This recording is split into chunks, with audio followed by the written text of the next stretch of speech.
তো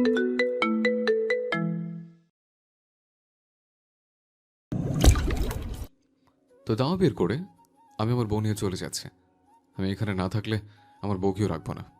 সাদির এ কথায় পিহু আতিয়া বেগমের ঘাট থেকে মাথা তুলে কপাল কুঁচকে গলা নেড়ে বলে উঠল, কি আপনার বউ? আমি এই বিমানি না।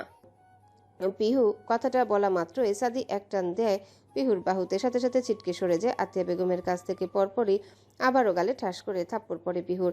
পিহু এবার পড়ে না, সাদির বাহু ধরে আটকে নেয়, তবে মাথার ভিতরে চক্কর দিতে শুরু করে। আতিয়া বেগম অবাকের উপর অবাক হচ্ছে নিজের ছেলের কর্মকাণ্ডে। সাদি পিহুর ক্লান্ত মুখশ্রীর দিকে তাকিয়ে রাগী কণ্ঠে বলে উঠল, হাউ ডেয়ার ইউ! এই বিয়ে মানবি না মানে কি? তুই মানা না মানার কে? তুই বলেছিলে তোর জীবন আমি নষ্ট করেছি, তাই আজ বিয়ে করে বউয়ের স্বীকৃতি দিয়েছি কাগজে কলমে। তবে তুই মানিস আর না মানিস, মুখে কবুল বলে তোকে বউ করবই আজ। সাদি, প্লিজ প্লিজ স্টপ আম্মু। কি ভাবছে ও? একটা 4 বছরের মেয়ে যখন বলেছিল আপনি আমাকে বিয়ে করবেন ভাইয়া, তখন অবাক হলেও আমি কথা দিয়েছিলাম ওরে বিয়ে করব, করেছে। কি আজে বাজে বকছিস? মাথা খারাপ হয়েছে তোর? সাদি নিজের চুল খামচে ধরল 2 হাত দিয়ে।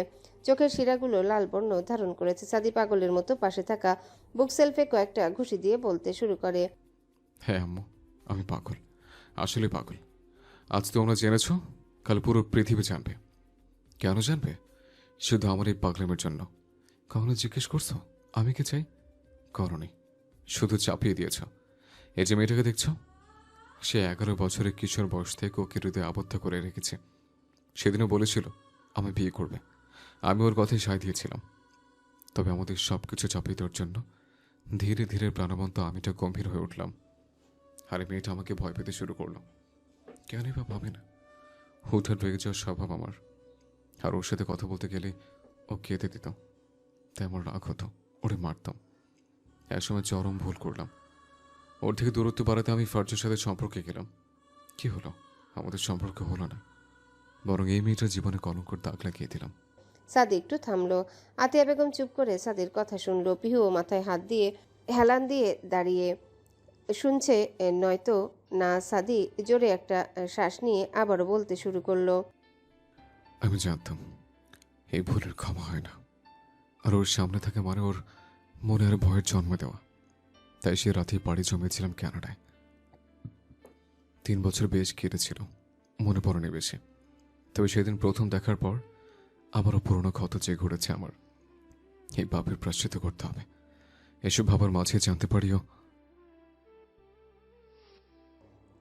সাদির কথা থামতেই দরজার ওপাশ থেকে ইলিয়াস চৌধুরী গম্ভীর কণ্ঠে বলে ওঠেন, আমাকে কিছু বলা লাগবে না, আমি সব শুনেছি। যা হবার হয়েছে। আমি কাজী দেখছি, কালিমা পড়িয়ে দিয়ে যাবে, এক্ষুনি চলে আসবে। এ সময় যেন ইলিয়াস চৌধুরীকে কেউ আশা করেনি এখানে। আতিয়া বেগম ও সাদি একসঙ্গে বলে ওঠে, তুমি এখানে? তোমাদের কথা কাটাকাটির সময় এসেছি, আর এসেছি ভালোই হয়েছে। আমিও চেয়েছিলাম সাদের সাথে পিওর বিয়েটা হোক, যেভাবেই হোক। আমি ভেবেছিলাম আমার ছেলেকে রাজি হবে না, তবে আমি ভুল। সাদি রাজি আছে, তবে আল্লাহ যা করেন ভালোর জন্য করেন। সকলের কথার পিঠে ক্লান্ত পিহুর মুখ দিয়ে আর কথা আসে না, গাল ফুলে গেছে তার। তবে এখানে কে কি বলছে কিছুই বুঝেনি, শুধু তাকিয়েই যাচ্ছিল। কানের ভিতরে শাঁসা শব্দের কারণে মাথা যন্ত্রণা হচ্ছিল তার। জেগে থেকেও কেমন ঘুমিয়ে গেছিল। বেলা গড়িয়ে ঘড়ির কাঁটা 12টায় তখন সাদি পিহুর মৌখিক বিবাহ সম্পন্ন হয়। সাদির কাছে সব ঠিক থাকলেও পিহুর কাছে সব ঘোলাটে। সুইসাইডের মতো বিভৎস চিন্তা এসে ভিড়ছে মাথায়। তবে শরীর বড্ড ক্লান্ত। সাদি এই কাজীকে দিয়ে বিয়ের তারিখটা ঠিক করিয়ে নেয় কাগজে। 25/1/2025। পিহু ক্লান্ত শরীর নিয়ে সাদির ঘরে ঘুমিয়ে পড়ে। পরক্ষণে সাদি এসে দাঁড়ায় ঘুমন্ত পিহুর মাথার কাছে। আজ হসপিটালে গেল না, তবে মেয়েটাকে নিজের করে পেল, একান্তই তার, শুধুই তার। হঠাৎ রিকশালার ডাকে পিহু বাস্তবে ফিরে আসে, সাথে বেশ ভড়কেও যায়। রিকশালা একটু কাঠখোট্টা সুরেই বলে উঠল, এই যে আফা, কখন থেকে ডাকতাছি, কানে যাচ্ছে না নাকি? পিহু কিছু না বলে রিকশা থেকে নেমে ভাড়া মিটিয়ে গেটের সামনে আসতে দারোয়ান গেট খুলে দেয়। পিহু হাঁটতে শুরু করে সরু রাস্তা দিয়ে, যেটা সোজা বিল্ডিংয়ের পার্কিংয়ে গিয়ে থেমেছে। পিহু সেখান থেকে ঘুরে সিঁড়ি বেয়ে নিজের ফ্ল্যাটের দিকে যেতে শুরু করলো এক পা এক পা করে। নাবিলের জীবনটা কেমন হতাশায় ভরে যাচ্ছে। মাঝে মাঝে মনে হয় পাগল। চুলগুলো বড্ড এলোমেলো, বেশ বড় বড় হয়ে গেছে। সারা দিন হাসতে থাকা ছেলেটা এখন কেমন সারাদিন মনমরা হয়ে পড়ে থাকে, কিচ্ছু ভালো লাগে না ওর।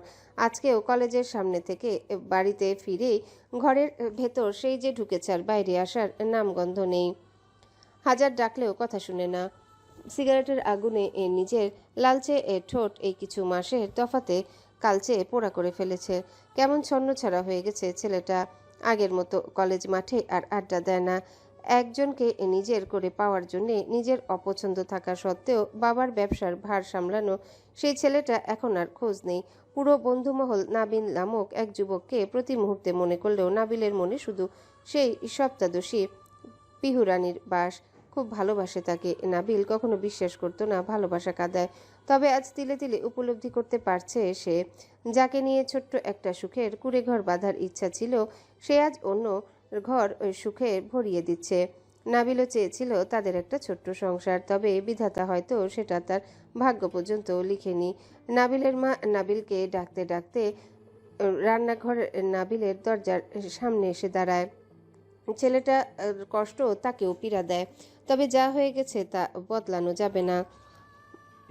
তিনি পিহুকে আগে না দেখলেও ছেলের জন্য বাধ্য হয়েছেন পিহুকে দেখতে। বেশ মানাতো দুজনকে। নাবিলের মা ঘরের দরজায় হালকা ধাক্কা দিতে মহিলাটির চোখ বড় হয়ে যায়, সেই সাথে জোরে বলে ওঠে, নাবিল। নাবিল জ্বলন্ত সিগারেট চেপে রেখেছে বাম হাত দিয়ে ডান হাতের তালুতে। চোখ দিয়ে টপ টপ করে পানি পড়ছে চোখের।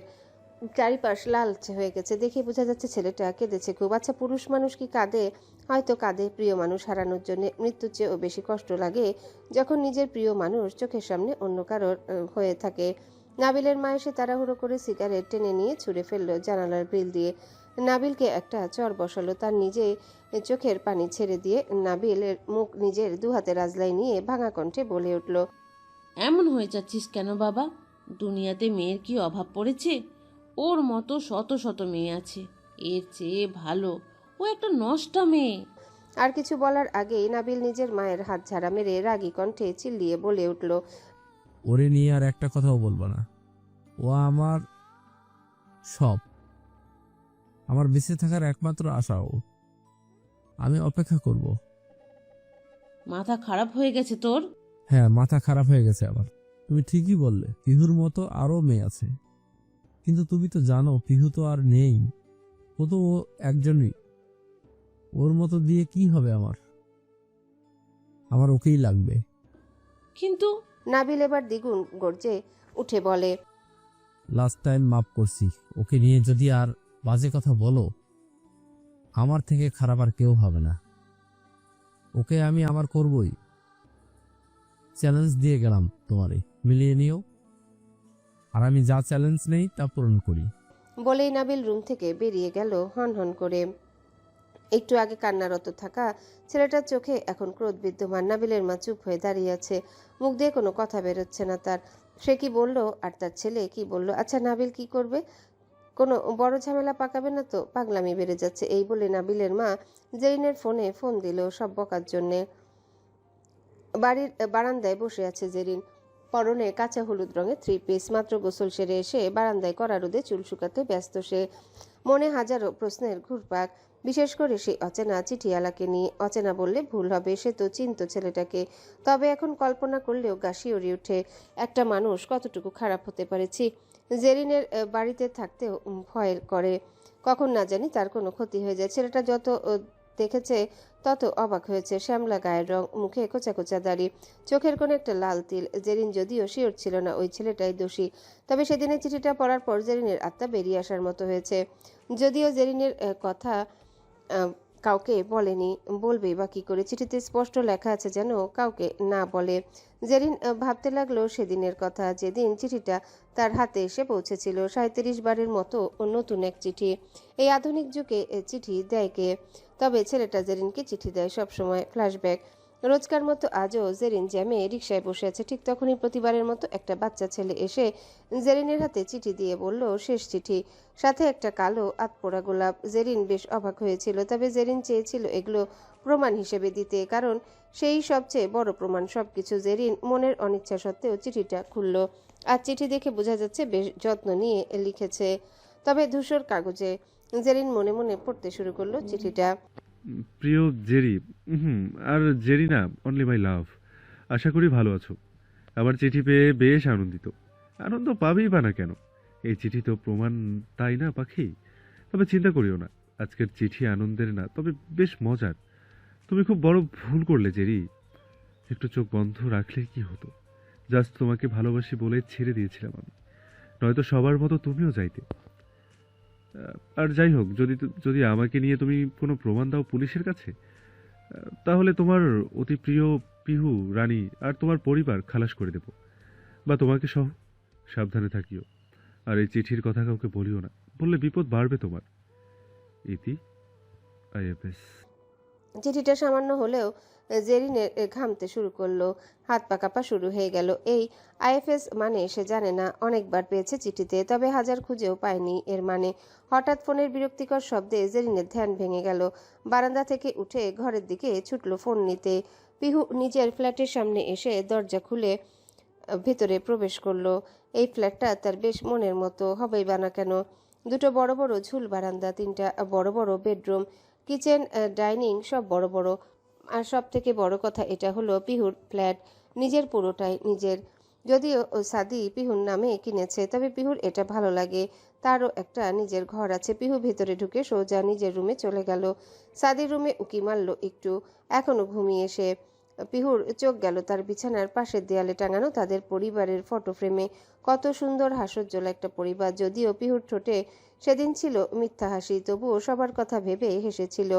কেউ দেখলে বুঝতে পারবে না ছবিটা পিহুর বিয়ের পরের দিন সকালে তোলা। পিহু হয়তো কখনোই বুঝতে পারেনি এমন ছবি আর উঠানো হবে না। একসাথে পিহু এক পা করে এগিয়ে গিয়ে ছবিটার দিকে তাকিয়ে থাকে, চোখ দিয়ে পানি পড়ছে তার। ছবির সামনে গিয়ে আস্তে করে স্পর্শ করলো ছবিটায়। বুকের ভেতর কেমন জানি কেঁদে উঠল। সাথে সাথে পিহু ভাবতে লাগলো সেদিনের কথা, ফ্ল্যাশব্যাক। এমনিতেই পিহুর মন মেজাজ ভালো নেই, তার উপর ফিজিক্স টিচার কল দিয়ে বলেছে আজকে কোচিংয়ের এক্সাম নিবে, আর অ্যাবসেন্ট থাকলে কলেজ থেকে নাম্বার কাটবে। বেলা গড়িয়ে দুপুর 2:30। পিহুর কোচিং 4:30টায়। পিহু এখনই নেমেছে উপর থেকে। পরনে হালকা গোলাপি রঙের একটা গাউন, ওড়নাটা গলায় পেঁচিয়ে নিয়েছে, কাঁধে কলেজ ব্যাগ ঝুলছে। সিঁড়ি দিয়ে নামতে নামতে পিহুর চোখ গেল সোফায় বসে থাকা তিনজনের দিকে। বেশ পরিপাটি সবাই। একটু আগেই জামাটা আতিয়া বেগম দিলেন তাকে পরার জন্য, যদিও পিহুর পছন্দ হয়েছে বলে পড়েছে। পিহু সিঁড়ি দিয়ে নিচে নামতে সোফা ইলিয়াস চৌধুরী পিহুকে ডেকে উঠল। পিহু চুপচাপ তার কাছে গিয়ে দাঁড়াতেই সাদি একটা সেলফি স্ট্যান্ডে তার ফোন রেখে টাইমার সেভ করে এলো। পিহু কিছু বুঝার আগেই পিহুকে সাদির পাশে বসিয়ে দিয়ে হাসতে বলল। পিহু হাসলো, সাথে সাথে মোবাইলে ফ্ল্যাশ জ্বলে উঠে ছবি উঠে গেল। আজ পিহুর সাদির উপরে রাগ নেই, কারণ সাদি কাল রাতেই তাকে বলেছে আজ কাজী অফিসে গিয়ে ডিভোর্স করিয়ে নাবিলের সাথে বিয়ে দিয়ে দিবে নিজে দাঁড়িয়ে থেকে। যদিও এই বিয়ের চুক্তিনামা অন্যরকম ছিল, তবে সাদি বলেছে দাঁড়িয়ে থেকে সব ছিঁড়ে আগুনে পুড়িয়ে দিবে। সেজন্যই হাসিটা মানানসই হয়েছিল। সাদি মোবাইল নিয়ে বেরিয়ে যেতে গিয়েও কি মনে করে ফিরে এলো। কেমন জানি মনের ভেতর অশান্তি হচ্ছে তার, হয়তো পিহুকে মুক্তি দেওয়ার জন্যে। সাদি এগিয়ে আসতেও গিয়ে আসলো না, শুধু আতিয়া বেগমের দিকে তাকিয়ে বলল, আম্মা আসি, ফিরতে একটু দেরি হবে। সাদি বের হতে পিহু তাড়াতাড়ি করে বের হতে থাকলো। আতিয়া বেগম ভ্রু কুচকে বলল, তুই আবার কই যাবি? আমার কোচিং আছে, আমার যেতে হবে। আচ্ছা শোন, বলো মামুনি। একটা জিনিস এনে দিবি? সাদিককে বলতে গিয়েও মনে থাকছে না। বলো কি? আসার সময় মোড়ে যে নতুন দোকান বসেছে, ওইখান থেকে কয়েক রকমের আচার নিয়ে আসিস। অনেক দিন ধরে খাওয়ার ইচ্ছা হচ্ছে, বের হওয়ার সুযোগ হচ্ছে না। আর কিছু মামুনি? না না, ভালোভাবে যাস। বলে আতিয়া বেগম পিহুর কপালে চুমুক খেলো। ইলিয়াস চৌধুরী দূর থেকে বলল, বৌমার কপালে একা তুমি চুমু খাও, মেয়েটা তো আমারে ভুলে গেছে। ইলিয়াস চৌধুরীর কথা শুনে পিহু কোমরে হাত দিয়ে চোখ ছোট ছোট করে বলল, বৌমাকে? ধুর বোকামে, আমি মজা করলাম। সত্যি সিরিয়াস নিচ্ছিস কেন? পিহু দৌড়ে গিয়ে জড়িয়ে ধরে ইলিয়াস চৌধুরীকে। ইলিয়াস চৌধুরীও আগলে নেয় ছোট্ট পিহুকে। ইলিয়াস চৌধুরী ফিসফিস করে বলল, আমার বৌমা ডাকা শখটা পূরণ হলো তাহলে। আবার? উফ না মা। পিহু বিদায় নিয়ে চলে এলো। পিহু তেমন রিয়েক্ট করলো না আজ, কারণ আজ তার খুশির দিন। তার ব্যাগ এই বিয়ের সকল কাগজ সাদি তাকে আজ মুক্ত করে দিবে। তার আবার নাবিলের সাথে একটা জীবন হওয়ার পথ হবে। পিহু বাইরে বেরিয়ে সাদির দাঁড়িয়ে থাকা গাড়িতে উঠে বসলো। পিহু বসতেই সাদি গাড়ি স্টার্ট দিল, উদ্দেশ্য উকিলের কাছে। ফাঁকা রাস্তা দিয়ে গাড়ি চলছে আপন গতিতে। সাদির ঠোঁটের হাসি চিকচিক করছে নিজের অজান্তেই। সাদা শার্টের উপরে দুটো বোতাম খোলা, লোমহীন বক্ষ বিদ্যমান, চোখে থাকা কালো সানগ্লাসের ভিতরে থাকা চোখেও হাসি। আজকেও পিহুকে বোকা বানাবে সে যে কোনোভাবে। সাদি এক পলক তাকালো নিজের হাত ঘড়ির দিকে। আপাতত হসপিটাল যাবে, তার আগে পিহুকে কোচিংয়ের সামনে নামিয়ে দিয়ে আসবে, কারণ উকিলের চেম্বার এখন অফ লাঞ্চের টাইম। পিহুর ঠোঁটেও হাসি। খুলে রাখা চুলগুলো খোলা জানালার বাতাসে এলোমেলোভাবে উঠছে দিক বিদিক। সামনের ছোট্ট চুলগুলো বারবার চোখের ঘন পাপড়িতে এসে বাড়ি খাচ্ছে। পিহুর চুলগুলো একত্র করে কানের পিছনে গুজে দিল। আজ যেহেতু ভিন্ন রাস্তা দিয়ে সাদি ড্রাইভ করছে, রাস্তা বেশ ফাঁকা হওয়ায় পিহুর বেশ ভালোই লাগছে। পিহুর ঠোঁটে হাসি রেখে সাদির দিকে তাকায়, তারপর বলে, একটা কথা বলি। সাদি নিশ্চুপ সামনে তাকে এক ধ্যানে গাড়ি চালাচ্ছে, মুখের ভাব গম্ভীর। পিহু কোনো প্রত্যুত্তর না পেয়ে বলে উঠল, একটু তাড়াতাড়ি আসবেন নিতে, মামুনির জন্য আচার নিতে হবে মোড়ের ওই দোকান থেকে। তার আগে আবার উকি। চুপ স্টুপিড, এত বকবক করিস কেন? কানের মাথা খেয়ে গেল আমার। করে গাড়ি এক সাইডে ব্রেক কষিয়ে সাদি ধমকে সুরে বলে ওঠে। সাদির ধমকে পিহু কেঁপে উঠল। পিহুকে চুপ থাকতে দেখে সাদি গম্ভীর কণ্ঠে বলে উঠল, আমি 6:30 বা 6টায় আসবো, দাঁড়িয়ে থাকিস।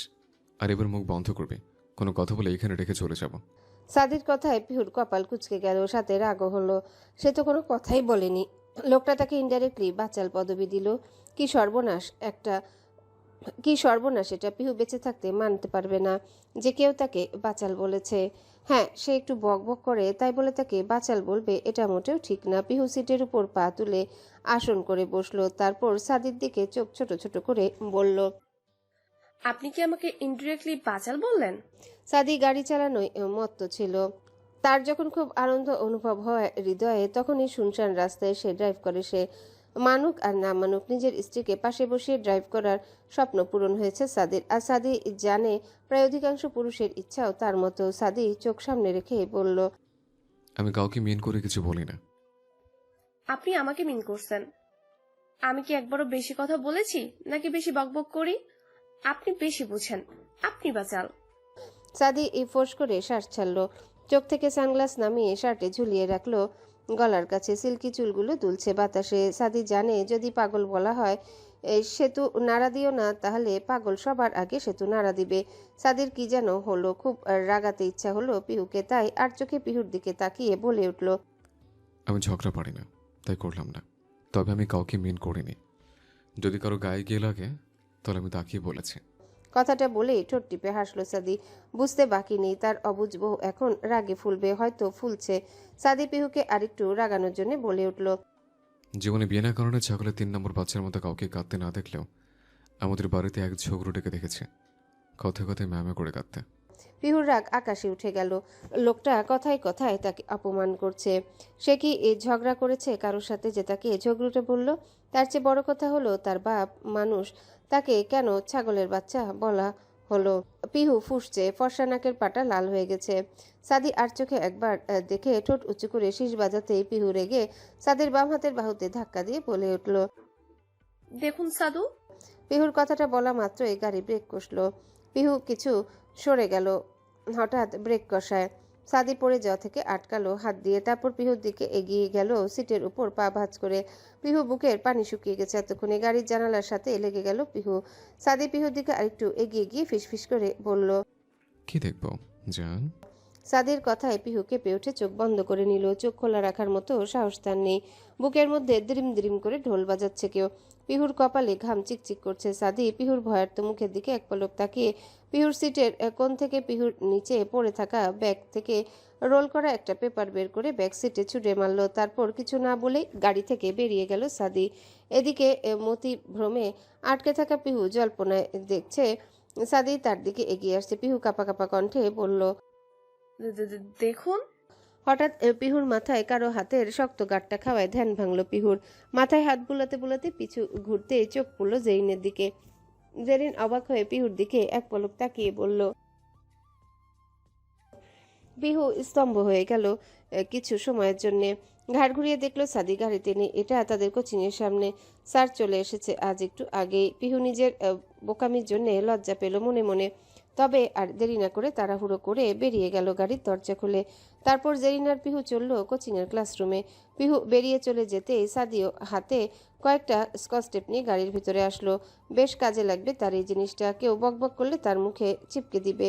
ক্ষণিকের জন্য মুখ বন্ধ হয়ে যাবে। সাদি গাড়ি স্টার্ট দেওয়ার আগে ব্যাক সিট থেকে কাগজটা নিয়ে একটা সুনিপুণভাবে চুমু আঁকলো। সে জানতো হুট করে পিহুর সান্নিধ্যে গেলে পিহু হতভম্ব হয়ে যায়।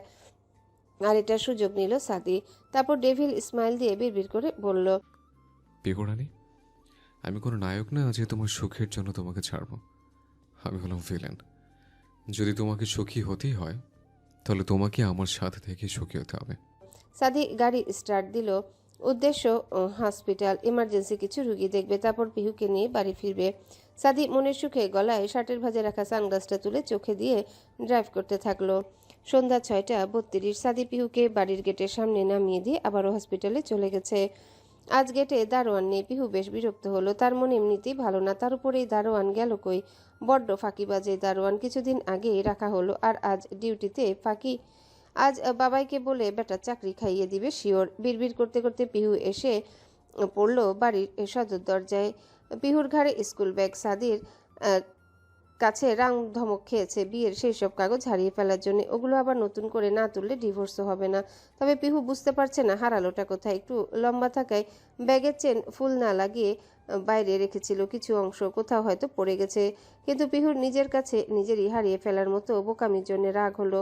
পিহুর বাম হাতে আতিয়া বেগমের আনতে বলা কাঙ্ক্ষিত 7 রকমের আচার সাদি বেশি করে কিনে দিয়েছে। যদিও সাদি না দিলে পিহু নিজেই কিনতো, কারণ তারও খেতে ভালো লাগে। পিহু বার কয়েকবার কলিং বেল বাজলেও ভেতর থেকে কোনো রেসপন্স আসে না। ভেতরে আছে এক সূক্ষ্ম নিস্তব্ধতা। পিহু দরজা ধাক্কা দিতেই খুলে যায় দরজা। পিহু বেশ অবাক হয়। বাইরে রাত হয়ে গেছে, সূর্য সে কখন ডুবেছে। মামুনি আজ সন্ধ্যাবাতি দেয়নি। পিহু বার কয়েক মামুনি বলে ডাক দিল, তবে কোনো সাড়া দিল না। হঠাৎ কিছু নড়ার শব্দে হলে ভড়কে যায় পিহু। কিছু একটা পোড়া পোড়া গন্ধ আসছে। পিহু বুঝে যায় সবাই তাকে ভয় দেখানোর প্রাণান্ত চেষ্টা করছে। তাই পিহু মোবাইল স্ক্রিনের আলোয় সোফার দিকে গেল। তারপর বাড়ির লাইটের সুইচ বোর্ডে চাপ দিতেই পুরো ডাইনিং রুম আলোকিত হয়ে যায়। যেন প্রাণ ফিরে পেয়েছে এই অন্ধকার ডাইনিং রুম। পিহুর হাত নিজের পিঠের ব্যাগটা আর আচারের প্যাকেটটা সোফার উপর রেখে সোজা হয়ে দাঁড়াতেই পিহুর নাকে কিছু পোড়ার গন্ধ ভেসে আসলো। তবে গন্ধটা আগের চেয়ে বেশি তীব্র এখন। হঠাৎ কিছু একটা পড়ে যাওয়ার ঝনঝন আওয়াজ ভেসে এলো বাতাসের সাথে গঙ্গানির আওয়াজ। পিহু যেন থমকে গেল এক মুহূর্তের জন্য। এক মনে ভাবলো আমার সাথে মজা করছে। পিহুর ভাবনার মাঝে আবারও ভেসে এলো গোগানো শব্দ। পিহু ছুটে গেল আতিয়া বেগমের ঘরে। না, আতিয়া বেগম নেই। তবে রকিং চেয়ারে বসে উল্টো দিকে ফিরে দুলছে ইলিয়াস চৌধুরী। ইলিয়াস চৌধুরীকে দেখে পিহু একটু জোরেই বলে উঠল, বাবাই, এসব কি? আমার সাথে মজা করছো? মামুনি কই? আর বাইরে আজ আলো দাওনি কেন? তবে কোনো সারা শব্দ এলো না ইলিয়াস চৌধুরীর থেকে। পিহুর বুকের ভিতরে ধুক করে উঠল। আবারও ডাকলো, বাবাই, ঘুমোচ্ছ এই ভর সন্ধ্যায়? ও বাবাই। পিহু জোরে একটা ডাক দিল আতিয়া বেগমকে মামুনি বলে। তবে কথা 4 দেয়ালে বাড়ি খেয়ে তার কানে এসে বাড়ি খাচ্ছে। পিহু এক পা করে এগিয়ে গেল ইলিয়াস চৌধুরীর দিকে। ভ্রুযুগল কুচকে গেছে ইতিমধ্যে। ইলিয়াস চৌধুরীর সামনে দাঁড়াতে পিহু নিজের মুখ চেপে ধরে 2 পা পিছিয়ে গেল। ঠাস করে মেঝেতে পড়ে গেল সে। ইলিয়াস চৌধুরীর কপাল বেয়ে তাজা রক্ত পড়ছে। বুকের বাম পাশে এখনো ছুরি গেঁথে আছে। রক্ত বেরিয়ে সাদা পাঞ্জাবি লাল হয়ে গেছে। পিহু কাপা কাপা শরীরে উঠে দাঁড়িয়ে ইলিয়াস চৌধুরীর গায়ে হাত দিল। পিহু হাউমা করে কেঁদে উঠল, চোখ দিয়ে গড়িয়ে পড়ল নোনা জল। ইলিয়াস চৌধুরীকে নাড়া দিতে সোজা হয়ে থাকা মাথাটা হেলে পড়ে গেল গলা থেকে। পিহু ভয়ঙ্কর চিৎকার দিয়ে উঠল বাবাই বলে। বেশ ভয় পেয়েছে মেয়েটা। ইলিয়াস চৌধুরীর মাথা সাদা মার্বেলের মেঝেতে পড়ে গিয়ে রক্ত ভেসে গেল। এদিকে গলাহীন লাশটা চেয়ারে বসে আছে। আবারও গোঙানির আওয়াজে পিহু কানে ভেসে এলো। পিহু উঠে দাঁড়িয়ে মামুনি বলে ছুট লাগালো উপরে সিঁড়ির দিকে। তখন আবারও এলো শব্দটা। পিহু ঘাট ঘুরিয়ে তাকিয়ে দেখে রান্নাঘর থেকে আবারও কিছু পড়ে যাওয়ার শব্দ। পিহু হুতোষে দৌড়ে রান্নাঘরে পৌঁছাতে দ্বিতীয়বারের মতো থমকে যায়। আতিয়া বেগমের পেটের ভিতর ছুরি ধরে মেঝেতে পড়ে আছে। পেট দিয়ে তরল রক্ত বয়ে যাচ্ছে, সাথে মাথার কাছটাও ভিজে গেছে রক্তে। পিহু দৌড়ে গিয়ে আতিয়া বেগমের মাথা নিজের কোলে তুলে নেয়, তারপর ডাকতে শুরু করে, ও মামুনি, মামুনি তাকাও না, ও মামুনি। আতিয়া বেগম সাড়া দেয়, তবে পিহু বুঝতে পারে হৃদস্পন্দন চলছে, মাথা কাজ করছে না তার। পিহু আবারও ডাকে, ও মামুনি তাকাও না। পিহুর কথা শেষ হতে না হতে কেমন মায়াময়ী চোখ নিয়ে জল ভরা দৃষ্টিতে তাকায় পিহুর দিকে আতিয়া বেগম। দাঁতে দাঁত চেপে কাপা কাপা কণ্ঠে বলে ওঠে, আমার সাদিটারে দেখে রাখিস মা। আর কথা বকে না আতিয়া বেগম। শেষ নিঃশ্বাস ত্যাগ করে তিনিও ছেড়ে গেলেন। পিহুর বুক ভার হয়ে আসে, বুক ফাটা চিৎকার দিয়ে ডেকে উঠে আতিয়া বেগমকে, তবে তিনি আর ওঠে না। পিহু কাঁদতে কাঁদতে ঝাঁকায় আতিয়া বেগমকে, তবে তিনি আর সাড়া দেন না। পিহু কাঁদতে কাঁদতে বলে ওঠে, ও মামুনি কি হয়েছে তোমার? চুপ করলে কেন? ও মামুনি দেখো না বাবাইকে কারা কি করেছে। ও মামুনি একটু তাকাও, দেখো তোমার পিহুর দম বন্ধ হয়ে আসছে। ও মামুনি আমি আচার এনেছি, খাবে না? দেখো তোমার ছেলে কতগুলো কিনে দিয়েছে। আমি ভাগ চাইবো না মামুনি, ওঠো না। ও মামুনি একটু তাকাও না, তুমি তো তোমার পিহুর কান্না দেখতে পারো না, একবার তাকাও না আমার দিকে। ও মামুনি আমি আর দুষ্টুমি করব না, তুমি যা বলবে তাই করব। মামুনি একবার আমার সাথে কথা বলো, আমার দুনিয়া অন্ধকার হয়ে যাচ্ছে। ও মামুনি। আতিয়া বেগমের থেকে আর কোনো শব্দ আসে না, পোড়া গন্ধটা বাড়তে থাকে, তবে কোথা থেকে আসছে জানি না পিহু। এখন তার মাথায় কাজ করছে না। খুব কষ্টে উঠে দাঁড়িয়ে টলতে টলতে সোফার কাছে গিয়ে ফোনটা কোনো মতে নিল, তারপর কাপা কাপা হাতে ডায়াল প্যাডে ঢুকে সাদির নাম্বারে ফোন দিল। সাদি হাসপাতালে নিজের বন্ধুদের সাথে তখন আড্ডায় ব্যস্ত। পকেটে ফোন বাজতে দেখে ধরতে চাইল না, তবে কি মনে করে বের করে পিহুর নাম্বার দেখে ভ্রু কুচকাল সাদি। এক পলক বন্ধুদের দিকে তাকিয়ে ফোনটা রিসিভ করতে ওপাশ থেকে পিহু কাঁদতে কাঁদতে বলে উঠল, সাদি দেখেন না বাবাইকে কারা যেন বুকে ছুরি ফুটিয়ে দিয়েছে, সাথে মামুনিকেও। মামুনি কথা বলছে না। সাদি আমার দম বন্ধ হয়ে আসছে। কি হয়েছে ওদের? একটু আসেন না। আর কথা কানে এলো না সাদি। ঠাস করে ফোনটা কান থেকে পড়ে গেল তার। দুনিয়া এক মুহূর্তের জন্য থমকে গেল। হুঁশ ফিরতে পাগলের মতো ছুটে বেরিয়ে গেল সাদি, সাথে বন্ধুরাও বের হলো। খেয়ে নে মা, কদিন আগেই জ্বর থেকে উঠলি, খেয়ে নে, জেদ ধরিস না তো। বললাম না মামুনি আমি খাবো না। আবার অসুস্থ হয়ে যাবে মা। মামুনি প্লিজ জোর করিও না, পেট ভরে গেছে, আর আমি মাছ খাই না। কাটা বেছে দিচ্ছি তো, খেয়ে নে আর কয়েক গাল। তুমি খাও তো। বলেই পিহু চলে যেতে চাইলো, ঠিক তখনই আতিয়া বেগম চিৎকার দিয়ে বলল, পিহু। পিহুর ঘুম ছুটে যায়। পুরো 2 ঘন্টা পর সেন্স এসেছে পিহুর। চোখ খুলতে নিজেকে আবিষ্কার করে হসপিটালের বিছানায়, মাথার কাছে জেরিন বসে। পিহু চোখ মেলে তাকাতে দেখে বাইরে খবর দিয়ে আসে। জেরিনের চোখে পানি। কি বলে সান্ত্বনা দেবে পিহুকে? হঠাৎ এমন সিচুয়েশনে পড়ে পিহুর মস্তিষ্কে শক্ট হয়ে গিয়েছিল, সেজন্য জ্ঞান হারিয়েছিল সে। রাত 8:40। পিহু জেরিনের থেকে মুখ ঘুরিয়ে উঠে বসে প্রশ্ন করে, সাদি কই? আমার মামুনি ঠিক আছে তো? আমি মামুনির কাছে যাব। পিহু পাগলামি শুরু করে। জেরিনের চোখ বেয়ে পানি গড়িয়ে পড়ে, তারও কান্না আসছে। মেয়েটার কি হবে? প্রথমে বাপ মাকে হারালো, আর আবার বাপ মায়ের মতো আপন চাচা চাচিকেও হারালো। পিহুর পাগলামিতে জেরিন পিহুকে বুকের সাথে জড়িয়ে ধরে কেঁদে উঠল। পিহু মন সাহসা কেঁপে উঠল। জেরিনকে নিজের থেকে ছাড়িয়ে বলে, কাঁদছিস কেন তুই? মামুনি ঠিক আছে তো? কিছু হয়নি তো? এই। জেরিনের মুখে কথা বলার কোনো ভাষা আসে না। পিহু বিছানা থেকে নেমে দাঁড়িয়েছে, জেরিনকে ধাক্কা দিয়ে বলে ওঠে, এই তুই কাঁদছিস কেন? জেরিন এবার ভেউ ভেউ করে কেঁদে ফেলে। কাঁদতে কাঁদতে বলে, আন্টি আর নেই রে, কেউ নিজের খুব পুষিয়ে আঙ্কেল আন্টিকে নির্মমভাবে খুন করেছে। আর নেই। কথাটা কর্ণকুহরে পৌঁছাতে পিহুর পায়ের নিচ থেকে মাটি সরে যায়। মাথাটা আবারও চক্কর দিয়ে উঠে পিহুর বুকের ভেতর কেমন হাহাকার করে উঠল। পিহু এবার থমকে গেল, পুরো নির্জীব পাথরের মতো। ঠিক তখনই কেবিনের দরজা ঠেলে ভেতরে প্রবেশ করলো সাদির এক বন্ধু আনাফ। আনাফ এসে জেরিনকে বলল পিহুকে নিয়ে যেতে বাইরে, শেষবারের মতো দেখতে। জেরিনও যেন কথাটায় বুকের মধ্যে হাহাকার করে উঠল। খুব ভালোবাসতেন তাকে আতিয়া বেগম, ঠিক মায়ের মতন। জেরিন পিহুকে নিয়ে ধীরে সুস্থে বাইরে এলো।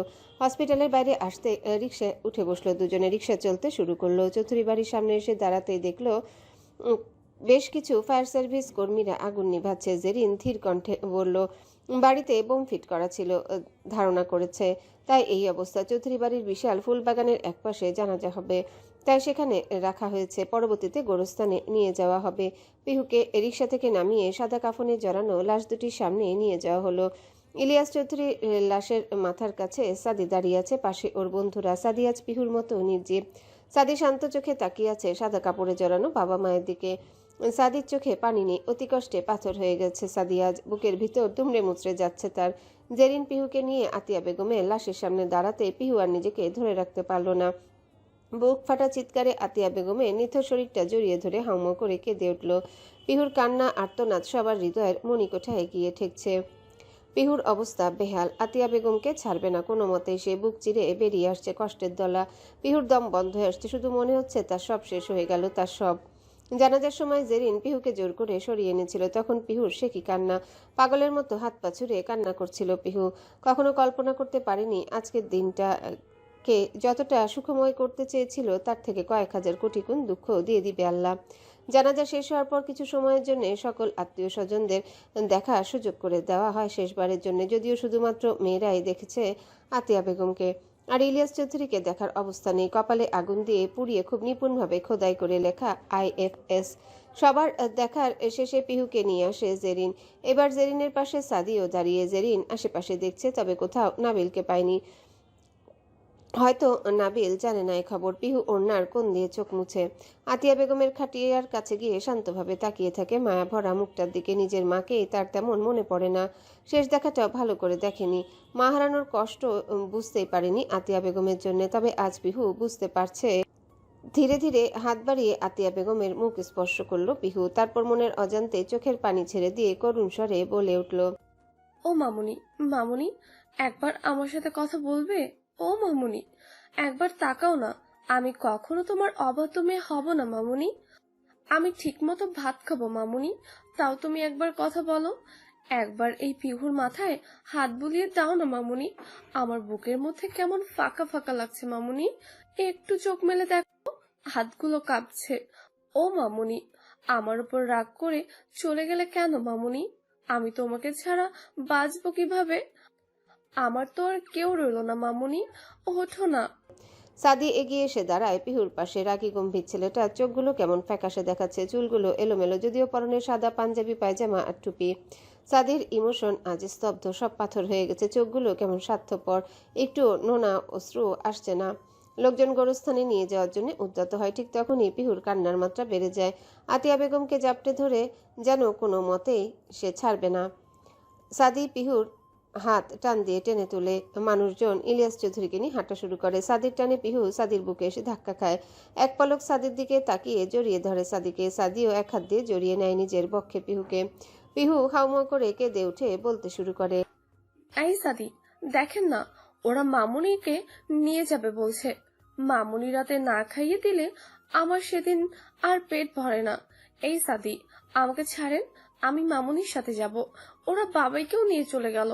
আপনি ফিরে আসতে বললেন না? আমি কখনো দুষ্টুমি করব না। আমার উপর রাগ করে ওরা কেন চলে গেল? মামুনি আমাকে ছাড়া ওখানে কিভাবে থাকবে বলেন? এই সাদি, বলেন, আমাকে একটু ছেড়ে দেন। নয়ন ভরে দেখতে ইচ্ছে করছে মামুনিকে। পিহু সাদির বুকে এলোপাতারি কিল ঘুষি দিতে শুরু করে। সকলের মন ভার, পিহুর কান্না সবাইকেও কাঁদাচ্ছে।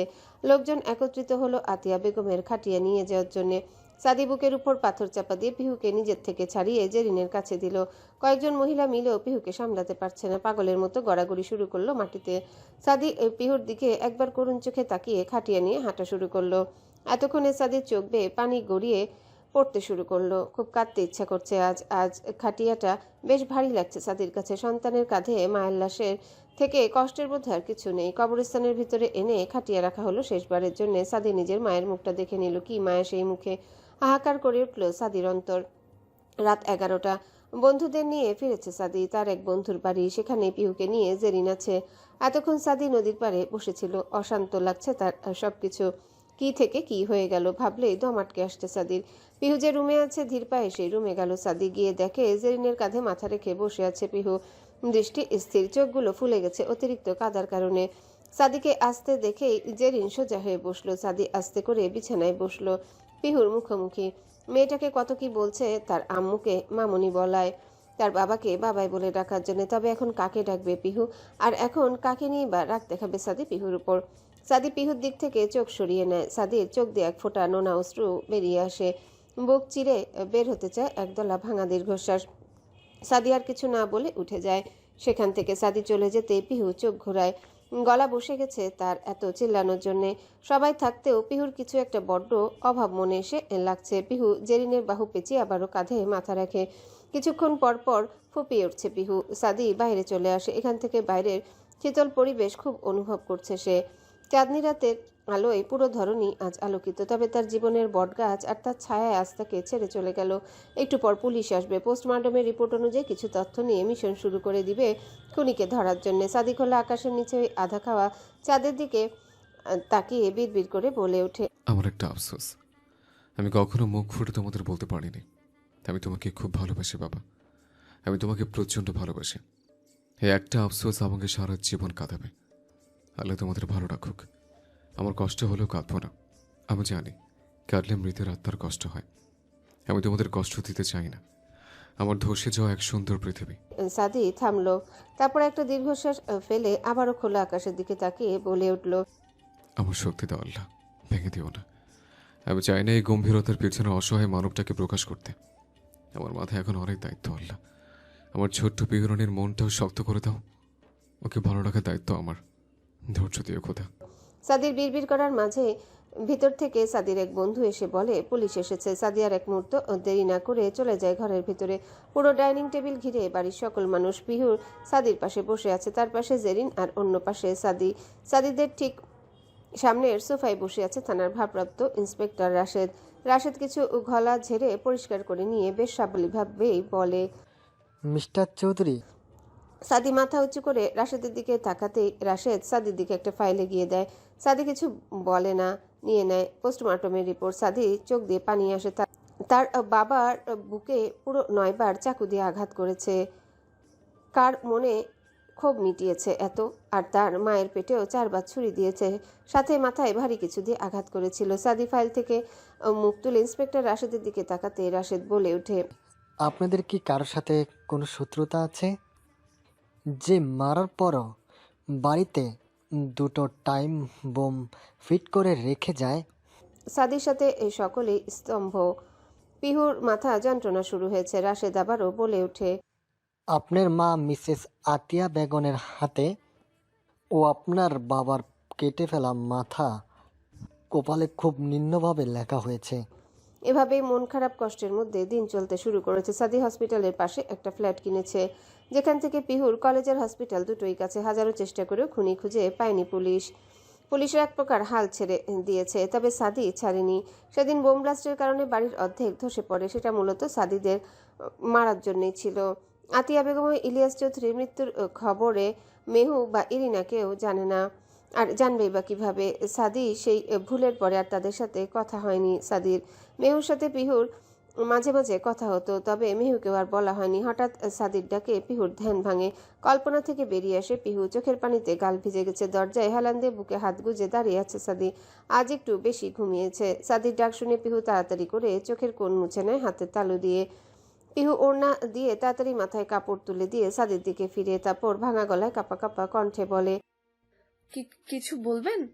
সাদি কিছু বলে না, চুপ করে একইভাবে তাকিয়ে থাকে পিহুর দিকে। এই 6 মাসে মেয়েটা কতটা বদলে গেছে। হাতগুলো শুকিয়ে গেছে, চোখের নিচে কালো হয়ে গেছে, চুলগুলো মনে হয় যত্ন নেয় না। সাদিকে একইভাবে তাকিয়ে থাকতে দেখে পিহুর হৃদয় কুঁচকে যায়। ভ্রুকুঞ্চিত রেখেই আবারও বলে ওঠে, এভাবে তাকিয়ে আছেন কেন? কিছু বলবেন? পিহুর এবারের কথায় সোজা হয়ে দাঁড়ায় সাদি। মনে মনে বেশ লজ্জা পায় ভাবনায় ডুবে যাওয়ার জন্য। সাদি বুঝতে পেরেছে আগে পিহুর মন খারাপ, চোখের পানিও তার চোখ এড়ায়নি। তবে এই কথা তুলে পিহুর মন আরো খারাপ করতে চায় না সে, তাই গলা ঝেড়ে ঠান্ডা কণ্ঠে বলল, 12টা বাজতে চললো, পেটে ইঁদুর দৌড়াচ্ছে, কিছু খেতে হবে। সাদির কথায় পিহুর টনক নড়ে। সে সকালে রান্না করবেও তো করেনি। কলেজে গিয়ে মনে হয়েছিল করে গিয়েছে, তবে আসলে সে তো রান্না করেনি। এখন কি খেতে দেবে সাদিকে?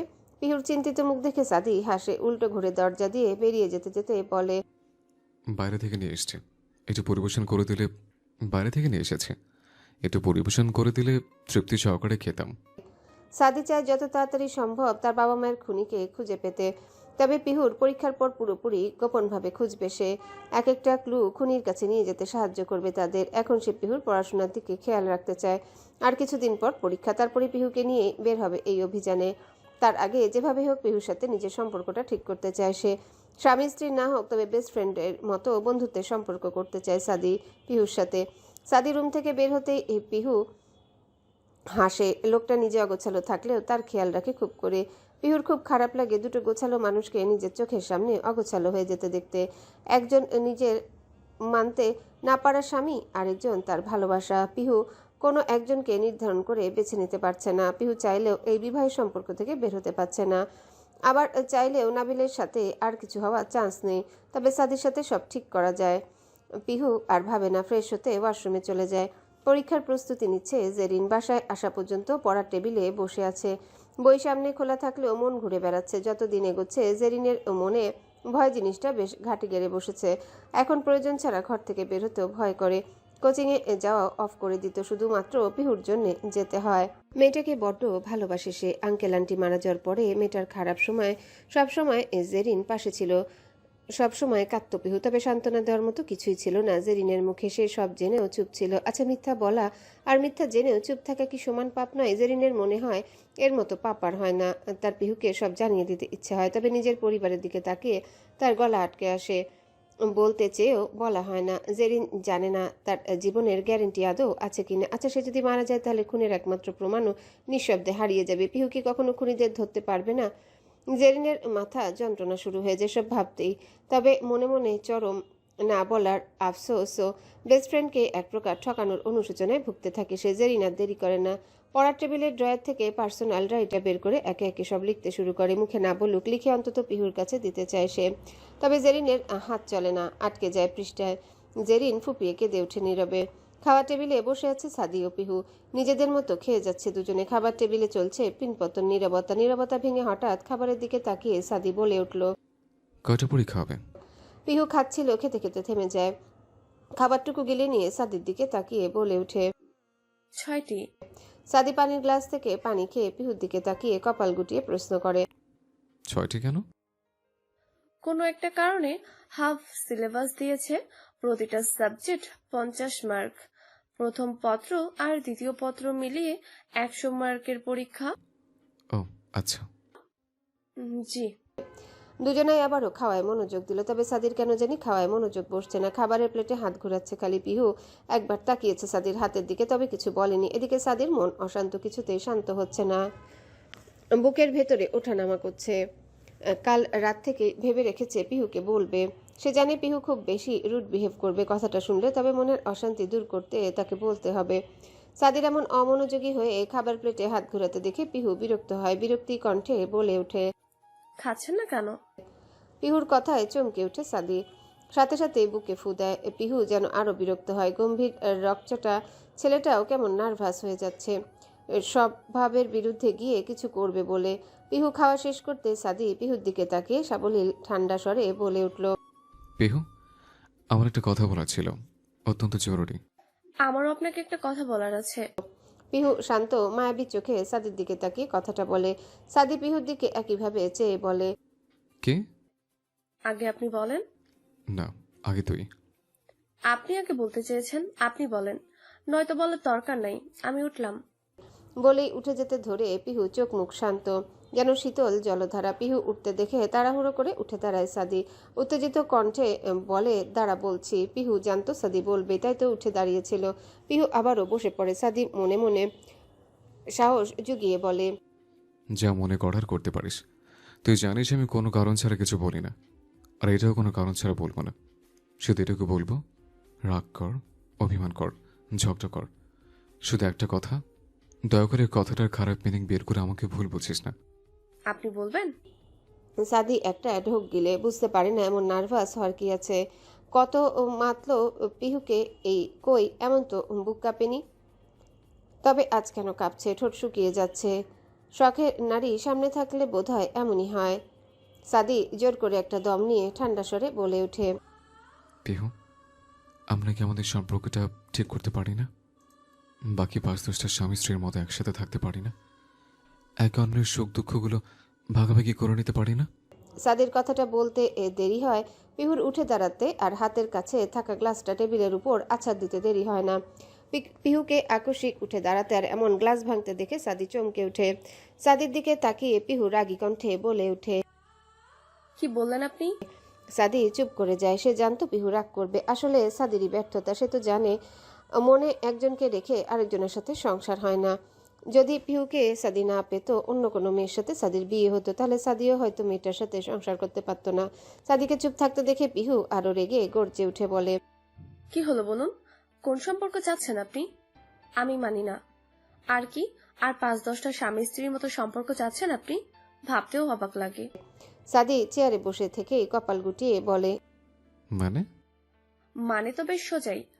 আপনি আসলে স্বামী স্ত্রীর মতো ভালোবাসার সম্পর্ক চাচ্ছেন না, আপনি তো শুধু চাইছেন শাড়ি। আর কিছু বলার আগে ঠাস করে চর বসালো সাদি পিহুর গালে। পিহুর কথা শুনে নিজেকে আর ধরে রাখতে পারেনি সে। নিজের প্রতিজ্ঞা ভুলে মেরেছে পিহুকে। সাদির চর খেয়ে সরে যায় পিহু। ফর্সা ত্বকে 5 আঙ্গুলের ছাপ বসে গেছে, সাথে সাথে পিহু চুপসে গেছে। চোখ দিয়ে পড়ছে উত্তপ্ত নোনা জল। সাদি পিহুর মুখের দিকে তাকিয়ে রাগী কণ্ঠে বলে, ডোন্ট ক্রাই পিহু। তবে পিহুর কান্না থামে না। মুখ জ্বালা করছে তার। অনেক দিন পর হঠাৎ এমন চর খাওয়ায় বেশ লেগেছে। পিহুর কান্না না থামানোর জন্য সাদি আবারও বলে ওঠে, please don't Cry, stop. Pihu চুপ করে না, আবারও জোরে কেঁদে ওঠে। সাথে সাথে বলে ওঠে, মামুনি থাকতেই তো মারতেন সারাদিন, আর এখন মামুনি নেই, আরো বেশি মারেন। এখন আর মামুনি আদর করবে না। আপনার তো কিছু হয় না, শুধু মারতেই পারেন। ভালোবেসেছেন কখনো যে এর মানে বুঝবেন? পিহু আর দাঁড়ালো না। হনহন করে নিজের ঘরে গিয়ে দরজা আটকিয়ে দিল ভিতর থেকে। এদিকে বাইরে ফেলে গেল পুরোপুরি ভেঙে দেওয়া সাদিকে। সব থেকে দুর্বল জায়গায় আঘাত করেছে। পিহু তার আসলে আপন মানুষগুলো বুকের মধ্যেখানে আঘাত করে। সাদির চোখ দিয়ে টপ টপ করে 2 ফোঁটা পড়ে। সাদি ছিন্ন বিচ্ছিন্ন হয়ে যায়। ভাঙা গ্লাসগুলোর দিকে তাকিয়ে বলে, আসলে পিহু রানী, আমি কখনোই কাউকে ভালোবাসিনি। আমার মনটা একজনের কাছেই ছিল। ভালোবাসবে কি করে? তবে এই দুনিয়া আমার চেয়ে বেশি তোকে কেউ ভালোবাসেনি। সাদি ঘুষি দিল টেবিলের উপর, সাথে কয়েক টুকরো গ্লাসের ভাঙা টুকরো হাতের চামড়া ছিঁড়ে ভেতরে প্রবেশ করলো। রক্ত ঝরতে লাগলো বৃষ্টির মতো। হাত থেকে রক্ত পড়ছে আর সাদি হাসছে। হাতে গেঁথে যাওয়া কাছের দিকে তাকিয়ে আবারও বিড়বিড় করে বলে ওঠে, এই কাছের চেয়ে তোর কথা আমার বেশি যন্ত্রণা দিল রে। একদিন তুই আমার জন্য খুব কাঁদবি, তবে সেদিন আমার থাকবে না প্রাণ। এমন ভর দুপুরে নিজের ছেলের পাশে একটা অপরিচিত মেয়েকে বউ সাজে দেখে চমকে গেছেন নাবিলের মা কায়া বেগম আর তার বাবা হায়দার সাহেব। একই সাথে চমকেছেন যে ছেলে একটু আগে একটা মেয়ের জন্য কাঁদছিল, সেই ছেলে এখন একটা মেয়ের পাশে কি করছে। কায়া বেগম নিজের কৌতূহল ধরে রাখতে না পেরে নাবিলকে জিজ্ঞাসা করেই ফেলেন, বাবা এই মেয়েটা কে? নাবিল এক হাত প্যান্টের পকেটে গুজে ভাবলেশীনভাবে বলল, তোমাদের বৌমা, মানে আমার বিয়ে করা স্ত্রী। নাবিলের কথায় চমকে যায় কায়া বেগম ও হায়দার। হায়দার অবাকের কণ্ঠে বলেন, মানে আবার কি আব্বু? বৌমা পছন্দ হয়নি? তো তুমি আমাদের জানালে না কেন? আমার কেন ইচ্ছে করেনি? এখন জানিয়েছি, মেনে নাও। এই বিয়ে আমি মানি না। তুমি মানা না মানার কেউ না আব্বু। নাবিল, মুখে মুখে তর্ক করবে না, রাগাবে না, বেরিয়ে যাও আমার বাড়ি থেকে। মানে বুঝছো না? একদিনে কতটা অপবোধ হয়েছে তোমার। পুরো অমানুষ হয়ে গেছো, আমার মুখে মুখে কথা বলছো। নাবিল নিজের বাবার কথা শুনে ঠোঁট প্রসারিত করে হাসে। নাবিলের হাসি দেখে আরও অবাক হলেন হায়দার ও কায়া বেগম। নাবিল হেসে নিজের বিয়ে করা স্ত্রীর হাত ধরে নিজের ঘরের দিকে হাঁটা শুরু করে। একবার ঘাড় ঘুরিয়ে পিছু তাকিয়ে রহস্যময়ী হাসি দিয়ে বলে, খুব বড় বোকা আপনারা মিস্টার ও মিসেস হায়দার সাহেবের। যতদিন বাড়ি আপনাদের ছিল আমি আপনাদের ছিলাম, এখন এ বাড়ি পুরো প্রপার্টি আমার। এখন আপনাদের লগে কথা বলার প্রয়োজন নেই, থাকলে থাকুন, নয়তো গেট খোলা। নাবিল আর কিছু না বলে সাফার হাত ধরে ঘরে ঢুকে দরজা লাগিয়ে দেয়। সাফার বাড়ি সাতক্ষীরা জেলায়। নাবিলের সাথে তার পরিচয় অনলাইনে। সাফার বাবা গ্রামের চেয়ারম্যান, পরিবারের একমাত্র মেয়ে হয়। সাফার বাবা প্রথমে নাবিল আর সাফার সম্পর্ক না মানলেও মেয়ের মুখের দিকে তাকিয়ে মেনে নেয়। একজন বাবার কাছে তার মেয়ের সুখের চেয়ে আর কি দামি হবে। সাফা বেশ অহংকারী একটা মেয়ে। ছোট থেকে নিজের কাজ ব্যতীত কারোর কোনো কাজ সে করেনি। বন্ধু মহলও তেমন ছিল না সাফার। অতিরিক্ত অহংকারী হওয়ায় কথায় কথায় টাকার খোঁটা দিত বন্ধুদের। সেখান থেকেই বন্ধু কমে গেল। নাবিল ঘরে এনে সাফাকে বসতে দেয় সোফায়। সাফা সোফায় পায়ের উপর পা তুলে আদুরে গলায় বলে, নাবু জানস, সিগারেটের প্যাকেটটা কই? মানে তুমি এখন খাবে? হ্যাঁ বেব, প্রায় আধা ঘন্টা খাইনি, পাপা ছিল বলে, প্লিজ দাও। নাবিল আর কিছু না বলে স্টাডি টেবিলে ড্রয়ার থেকে সিগারেটার লাইটার দিল সাফার হাতে। সাফা মনে সুখে ধোঁয়া উড়াতে লাগলো। গ্রামে থেকেও শহরের মেয়েদের মতো হয়েছে সাফা। নাবিল সাফার দিকে তাকিয়ে নিজের একটু আগের কান্নার কথা ভেবে হাসে। সে তো পিহুর মতো একটা সোনার পাখি হারানোর জন্য কেঁদেছিল, কোনো মায়ার জন্যে না। যদিও নাবিলের উদ্দেশ্য ছিল পরিপূর্ণ ভিন্ন, তবে পূর্ণ আর হলো না। তাই সময় নষ্ট না করে নতুন পাখিকে একেবারে খাঁচায় পুরেছে। কাল রাতেই এসে দিয়ে গিয়েছিল সাফার বাবা। সারা রাত একসাথে থেকে সকালে পিহুর সাথে শেষবারের মতো নাটক করছিল, যাতে একবার নিজের অসৎ উদ্দেশ্য পূরণের সুযোগ পায়। তবে পায়নি। ব্যর্থতার কারণে বাড়ি এসে কেঁদেছে। পরে নিজের মায়ের কথা শুনে দেরি না করে সাফাকে বিয়ে করে বাড়িতে তুলেছে। এমনিতেই বাড়িটা হায়দার সাহেবের ফিঙ্গারপ্রিন্ট দিয়ে নিজের নামে করে নিয়েছে। জেরিনের কাছ থেকে খুব দরকারি একটা কাজও নাবিলের বিয়ের কথা শুনে চমকায় পিহু। দুপুরে ঘুম থেকে উঠতে এমন খবর পেয়ে হতবাক সে। কলেজের সেই পরিচিত গাছের নিচে দাঁড়িয়ে আছে নাবিল, জেরিন আর পিহু। পিহুর পরনে মেরুন রঙের একটা গাউন, ওড়না মাথায় দেওয়া। জেরিনের ঘাড়ে ব্যাগ কিছু একটা দিবার জন্যে এসেছে সে। পিহু ফুঁসছে, নাকের পাটা লাল। পিহু নাবিলের মুখের দিকে তাকিয়ে বলে উঠল, আপনি বিয়ে করেছেন? নাবিল ভাবলে হীনভাবে জবাব দিল, হ্যাঁ করেছি তো। তো মানে একজনকে ভালোবেসে আরেকজনকে বিয়ে করতে লজ্জা করে না? ইস রে, সরি জান, ভুল হয়েছে, ফিটার খাবো, মাফ করে দাও। আপনার লজ্জা করছে না? কিসের লজ্জা? তুই তোর চাচাতো ভাইয়ের লগে থাকিস, তোর লজ্জা করে না?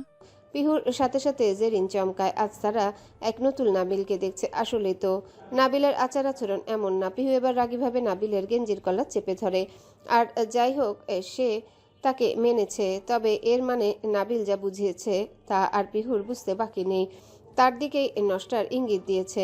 পিহু রাগী কণ্ঠে বলে, বিয়ে করলেন তো আমার সাথে নাটক করলেন কেন আজ সকালেও? আদেও কি ভালোবাসতেন আমাকে? নাবিল এবার জোরে শব্দ করে হাসে। জেরিন আর পিহু আবারও অবাক হয়। নাবিল হেসেই বলে ওঠে, ফার্স্ট তুই নাটক করেছিস আমার সাথে, বিয়ে করেছিস ওই পোলাকে। কি দেয় তোরে ও? আর তোর প্রতি ভালোবাসা?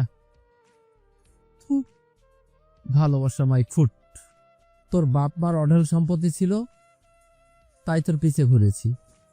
তোর চাচা চাচি মরেছে, এখন সব ওই শালার পোলার নামে গেছে।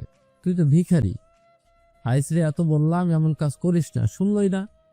আমিও তাও টাকার প্রেমে পড়লাম, আর ও তোর মাখন শরী। কথাটা বলা শেষ হতে না হতে নাবিল আছড়ে পড়ে মাটিতে। প্রচন্ড রাগে জেরিন তার পিঠে থাকা কলেজ ব্যাগটা দিয়ে নাবিলের মুখে বাড়ি মারে। ব্যাগের ভিতর নতুন কেনা করির ফ্লাওয়ার ভাসটার জন্য আরো জোরে লাগে নাবিলের মুখে। হঠাৎ আক্রমণে নাবিল টাল সামলাতে না পেরে মাটিতে আছড়ে পড়ে। নাবিল পড়ে যেতে আতকে ওঠে পিহু, কিন্তু জেরিনের চোখ আজ ভয়ানক আগ্নেয়গিরির মতো জ্বলজ্বল করছে। নাবিল পড়ে যাওয়ার সাথে সাথে ঘুরে তাকাতে জেরিন নিজের ব্যাগের উপরিভাগের কিছু অংশ শক্ত করে হাতের মুঠোয় ধরে পরপর আরো কয়েকটা বাড়ি মারে নাবিলের মুখে। পিহুর মুখে হাত, কি বলবে বুঝে উঠতে পারছেন। এদিকে নাবিল একের পর এক আক্রমণের কারণে রুখে দাঁড়াতে পারে না। কান ফেটে রক্ত গড়িয়ে পড়ছে। ইতিমধ্যে লোকজন আসতে শুরু করেছে। এদিকে নাবিল বা হাতের বৃদ্ধা আঙ্গুল দিয়ে ঠোঁট মুছে জেরিনের দিকে তাকাতে জেরিন নিজের গায়ে সর্বোচ্চ জোর দিয়ে মারে। এবার নাবিলের মাথা গিয়ে লাগে জলপাই গাছের গোড়ায় ইটের পাটার উপর। জেরিন গর্জে উঠে নাবিলের উদ্দেশ্যে বলে, তোর লজ্জা করে না? অমানুষ জানোয়ারের চেয়েও খারাপ তুই। তোরে ভাই ভাবতাম ভেবে ঘৃণায় গা গুলি আসছে আমার। তুই কিভাবে পারলি ওর মতো একটা মেয়েকে ইউজ করতে? লজ্জা করলো না তোর? আল্লাহ যা করে ভালোর জন্যই করে, ওই জন্যই তোর মতো কাপুরুষকে নিজের সর্বস্ব দেওয়ার আগে সাদি ভাই ওকে প্রোটেক্ট করছে। তোর মতো ভাইয়ের মুখে থু। জেরিন থু মারে নাবিলের দিকে। তারপর এক মুহূর্ত দেরি না করে পিহুর হাত ধরে টেনে নিয়ে আসে। পিহুরা আসতে এই লোকজন নাবিলকে উঠে দাঁড় করে। পরপর মার খাওয়ায় বেশ লেগেছে। গাল থেকে দুটো দাঁত ভেঙে পড়েছে সাথে সাথে। মেয়ে মানুষ বলে কেউ তাদের কাছে আসেনি। এদিকে পিহু নিশ্চুপ, মাথার ভিতরে ঘুরছে তার। যে নাবিলকে জীবনের প্রাণ দিয়ে ভালোবাসলো সেই কিনা এমন করলো শুধু মাত্র টাকার জন্যে। কেমন নিখুঁত অভিনয় করতে পারে জানা ছিল না পিহুর। রীতিমতো পুরো দুনিয়া চক্কর দিচ্ছে তার। জেরিন এখনও রাগে ফুঁসছে। এই একমাত্র জেরিন যে কিনা পিহুর বিপদে, পিহুর অপমানে নিজের আপন পর ভুলে যায়। যত দিন যাচ্ছে তত সম্পর্ক গভীর হয়ে যাচ্ছে। পিহু জেরিনকে সব থেকে ভালোবাসে। প্রতিদিন প্রায় 20-25 বার ভিডিও কলে কথা বলে তারা। জেরিনের রাগ হচ্ছিল না, তবে যখন পিহুকে নিয়ে খারাপ মন্তব্য করছিল তখন আর সহ্য করতে পারেনি জেরিন। এত কিছুর মধ্যে ভুলে গেছে জেরিন পিহুর সাথে দেখা করার আসল কারণের কথা। কলেজ গেট থেকে বেরিয়ে জেরিন একটা রিক্সা দেখে উঠে পড়ে পিহুকে নিয়ে। রিক্সায় উদ্দেশ্য পিহুদের অ্যাপার্টমেন্ট। সে জানে পিহুর মানসিক অবস্থা কেমন এখন। পিহুও কিছু বলে না, রিক্সা চলতে শুরু করে। পিহু মাথা এলিয়ে দেয় জেরিনের ঘাড়ে। জেরিন তাকায় পিহুর ক্লান্তি ভরা মুখের দিকে। বেশ মায়া হয় মেয়েটাকে দেখে। পিহু ব্যাগে চেন খুলে দেখে সদ্য আসার আগে 2000 টাকা দিয়ে কেনা ফ্লাওয়ার ভাসটা ভেঙে গিয়েছে। জেরিনের মনটা খারাপ হয়ে গেল। কত শখের ছিল জিনিসটা। কতদিন ধরে শোপিসের দোকানে কাচের ভিতরে পড়ে থাকতে দেখেছে, টাকার অভাবে নিতে পারেনি। আর আজ নিতে পারলেও তা ভেঙে গিয়েছে। জেরিন আর ভাবলো না, যা ভাগ্যে থাকে না তা নিয়ে মন খারাপ করে লাভ হয় না। জেরিন ব্যাগের উপরে ছোট্ট পকেট চেনটা খুলতেই ফোন খুঁজে পায়, সাথে চিঠিটাও। ডায়েরির পাতা থেকে ছিঁড়ে চিঠির খামে পুড়ে এনেছে সে। তবে এসে এমন সত্যের মুখোমুখি হয়ে ভুলেই গেছিল জেরিন মুখে কিছু বলতে পারবে না, কান্নারা সব দলা পাকিয়ে আসবে। জেরিন চিঠি আর মোবাইলটা নিজের হাতে রাখলো। মোবাইল থেকে খুঁজে খুঁজে সাদির নাম্বার বের করে কল দিয়ে জিজ্ঞাসা করলো বাড়িতে আছে কিনা। সাদি বাড়িতে আছে শুনে স্বস্তির নিঃশ্বাস ফেললো জেরিন। জমজমাটপূর্ণ রাস্তা মারিয়ে রিক্সা এসে থামে কাঙ্ক্ষিত বাড়ির সামনে। জেরিন নেমে ভাড়া মিটিয়ে পিহুকে নিয়ে চলে যায় নির্দিষ্ট ফ্ল্যাটের সামনে। তারপর কলিং বেল দিতে সাদি এসে দরজা খুলে দেয়। পিহুর এখনও মাথা ঘুরছে, তবে জেরিনের তার প্রতি এমন ভালোবাসা দেখে গর্বে বুক ভরে উঠেছে তার। সাদি পিহুর মলিন মুখের দিকে একবার তাকালো, সাথে সাথে মনে হলো দুপুরের মারের কথা। সেজন্য কি মেয়েটার এমন খারাপ? জেরিন চলে গেল না, হয় একটু ছোট হবে বউয়ের কাছে, জোর করে হলেও মাপ চাইবে। সাদির ভাবনার মাঝে জেরিন সাদিকে ভাইয়া বলে ডেকে ওঠে। সাদিও কল্পনা থেকে বেরিয়ে সোফায় গিয়ে বসে। জেরিন সব খুলে বলতে রাগে পায়ের রক্ত মাথায় উঠে যায় সাদির। চোখ মুখ শক্ত হয়ে যায়, হাত মুষ্টিবদ্ধ হয়ে যায়। বেশ কিছুক্ষণ সময় কাটিয়ে জেরিন উঠতে যেতে পিহু জেরিনকে জড়িয়ে ধরে কেঁদে ওঠে। জেরিন পিহুকে সান্ত্বনা দিয়ে বলে, পাতিমে, তুই তো জানিস আমাদের রুহু আগে থেকে কারো না কারোর সাথে জুড়ে থাকে। আর রুহুর জগতে ভাইয়া তোকে চেয়েছিল, আর তুই ভাইয়াকে চেয়েছিলি। নাবিল শুধু দুনিয়ার মায়া, ওর মতো কাপুরুষকে ভুলতে সময় লাগবে না। আর সাদি ভাইয়া তোকে ভালোবাসে, আমার বিশ্বাস নাবিলকে ভুলতে তোর সময় লাগবে না। পিহুর জেরিনের কথার পিঠে কেঁদে কেঁদে বলে ওঠে, তোর মতো কেউ আমারে বুঝে না, কেউ আমারে একটু সান্ত্বনা দেয় না। তুই এত ভালো কেন? তুই আমার বান্ধবী না, তুই আমার কলিজা। কলিজা, এবার শক্ত হও। আমি কিন্তু এমন কোমল পিহুকে চাই না। পিহু হবে সবসময় স্ট্রং। কি হবে তো? হবে। গুড। জেরিন উঠে দাঁড়ায়। সাদি যদিও বাড়ি পর্যন্ত দিয়ে আসবে বলল নিজের গাড়িতে করে, তবে জেরিন রাজি হলো না। উল্টো পিহুর অজান্তেই ফিসফিস করে বলল, পিহুর একটু টাইম দেন, ওর মন ভালো না। জেরিনকে দরজা পর্যন্ত এগিয়ে দিতে এলো সাদি ও পিহু। যাওয়ার আগে সাদির হাতে কাঙ্ক্ষিত চিঠিটা দিয়ে বলল, সময় নিয়ে পড়বেন, আমি আপনাকেই দিতাম পিহুর মাধ্যমে, তবে দেখা হলো বলে দিয়ে দিলাম। সাদি কিছু বুঝলো না ঠিক, তবে মাথা ঘামালো না। চিঠিটা ভাঁজ করে প্যান্টের পকেটে পুরে নিল। জেরিন যাওয়ার আগে হেসে পিহুকে একবার জড়িয়ে নিল। একে অপরের কপালে চুম্বন করে হাত নাড়িয়ে চলে গেল। জেরিন চলে যেতে আবারও পিহুর ভেতরে শূন্যতা জেঁকে বসলো। প্রচণ্ড মাথা ঘুরতে শুরু করলো। নিজেকে সামলাতে না পেরে ঠাস করে পড়ে যেতে গেল পিহু। ঠিক সময় সাদি ধরে ফেললো, কোলে তুলে নিজের ঘরে নিয়ে গিয়ে পরম যত্নে বিছানায় শুয়ে দিল। সাদি বুঝতে পেরেছে পিহুর মাথায় মানসিক চাপের কারণে এই সেন্স হারিয়েছে। সাদির হাত ফুলে দ্বিগুণ। কাজ বের করে ড্রেসিং করলেও ব্যান্ডেজ করেনি সাদি। জেরিন কথা মাথায় আসতেই পকেট থেকে চিঠিটা বের করলো। নিঃসন্দেহে সাদির মতে জেরিনের মতো কোনো বন্ধু হয় না। আপনের চেয়েও আপন মেয়েটা পিহুর জন্য। সাদি চিঠির ভাঁজ খুলে পড়তে শুরু করলো। নাবিলকে ক্লিনিকে নিতেই কোনো এক পরিচিত ছদ্মবেশীর সাথে দেখা হয় নাবিলের। ট্রিটমেন্ট করার সাথে সাথে সব বলে দেয় নাবিল ছদ্মবেশীকে। নাবিলের কথা শুনে ছদ্মবেশী পুরুষটা নাবিলের উপর বেজায় খেপে গেল। সাথে সাথে কারোর কাছে ফোন দিয়ে কিছু একটা বলে দিল। ওপাশ থেকে কি বলল নাবিল শুনতে না পারলেও নাবিল উঠে বসতে যেতেই লোকটা নাবিলের গলায় একটা ইঞ্জেকশন পুশ করে। সাথে সাথেই নাবিল নিস্তেজ হয়ে পড়ে যায়। নাবিলের এমন নিস্তেজ মুখের দিকে তাকিয়ে কেবিনের দরজা লাগিয়ে দেয় লোকটি। তারপর দাঁত কটমুটিয়ে হেসে বলে, আইএফএস টিমে সেকেন্ড কোনো চান্স বলে কিছু হয় না মিস্টার নাবিল সাবের। খুব বড় ভুল করেছো তুমি। জেরিন নিজের মাথার উপর থেকে যেন বড় কোনো পাথর নামাতে পেরেছে। চিঠিটা দিয়ে এখন তাড়াতাড়ি বাড়ি ফিরতে পারলেই পরীক্ষার দিন সকাল 9টার আগে আর বাড়ি থেকে বের হবে না সে। আর নিজের সাথে কাউকে নিয়ে কলেজে গেলে তার আর কোনো রিস্ক থাকবে না। জেরিনের ভাবনার মাঝে কোথা থেকে একটা কালো মাইক্রো এসে থামে তার রিক্সার সামনে। কিছু বুঝে ওঠার আগে রিক্সা চালকের মাথায় পরপর কয়েকবার শুট করে। মাথার মস্তিষ্ক ছড়িয়ে যায় ছিন্নভিন্ন হয়ে। জেরিন চিৎকার করতে যেতে একজন কালো মাস্ক পরিহিত ব্যক্তি জেরিনের মুখ চেপে ধরে ক্লোরোফর্ম মিশ্রিত রুমাল দিয়ে। জেরিন মুখ দিয়ে কিছু বলার আগে অজ্ঞান হয়ে যায়। লোকগুলো জেরিনকে নিয়ে উঠে যায় গাড়িতে। চলতে শুরু করে গাড়িটি। জানি না কিভাবে শুরু করব বা আপনাকে কিভাবে বলবো। যদিও চিঠিটা আপনি পড়বেন আমি জানতাম। আমাকে মাফ করে দিয়েন। আসলে আমার এই ভুলের কোনো ক্ষমা হয় না সাদি ভাই। তবুও ছোট ভুল মনে করে মাফ করে দিয়েন। আসলে আমি জানতাম আপনার বাবা মায়ের খুনিকে আর এর সাথে কে কে জড়িয়ে আছে। তবে আমি অনেক বড় স্বার্থপর হয়েছিলাম। নিজের বাবা মাকে বাঁচানোর জন্য পিহুর এত কষ্ট দেখেও বুকের উপর পাথর চাপা দিয়েছিলাম আমি। তবে আমি পারবো না আর কষ্ট সহ্য করতে, আর না পারবো আপনার সামনে দাঁড়াতে। তাই এসব এই চিঠিতে বলে দিচ্ছি। আঙ্কেল আন্টিকে খুন করেছে আপনারই আপন ভাই ঈশান আর ফায়াজ। হয়তো আপনি এখন ভাবছেন আমি কিভাবে জানলাম। তাহলে শুনুন, আমিও একজনকে ভালোবাসতাম, আমার অচেনা চিঠিওয়ালা। আস্তে আস্তে চিঠি থেকে ফোনে কথা বলা শুরু। তারপর কলেজের ফাঁকি দিয়ে কয়েকদিন দেখা করেছি। তারপর হঠাৎ একদিন দেখলাম আপনাদের বাড়ির দারোয়ানের চাকরিটা সে করছে। সেদিন খুব চমকেছিলাম আমি। সাথে নিজের ভবিষ্যতের কথা ভেবে মনটাও খারাপ হয়েছিল। তারপরের দিন জিজ্ঞেস করলে সে বলে মাত্র কিছুদিনের জব, তারপরে ও দুবাই চলে যাবে। আমি আর কিছু বলিনি। ও আমাদের বাড়ির পাশের গলিতে বাসা ভাড়া নিয়েছিল। ওর পুরো নাম আজও জানি না, তবে ও বলেছিল ওর নাম জাহিন। আমি বড্ড বোকা, ওকে ভালোবেসেছিলাম। যেদিন আঙ্কেল আন্টিদের মেরে ফেলা হলো ওই দিন আমি ওকে খুঁজতে ওর বাড়িতে গিয়েছিলাম। গিয়ে দেখি ও তাড়াহুড়ো করে বাড়িতে তালা দিচ্ছিল। ওর পরনে থাকা সাদা শার্টের রক্ত। আমি তখন কিছু না বুঝলেও যখন আপনাদের বাড়িতে গেলাম সব ক্লিয়ার হয়ে গেল।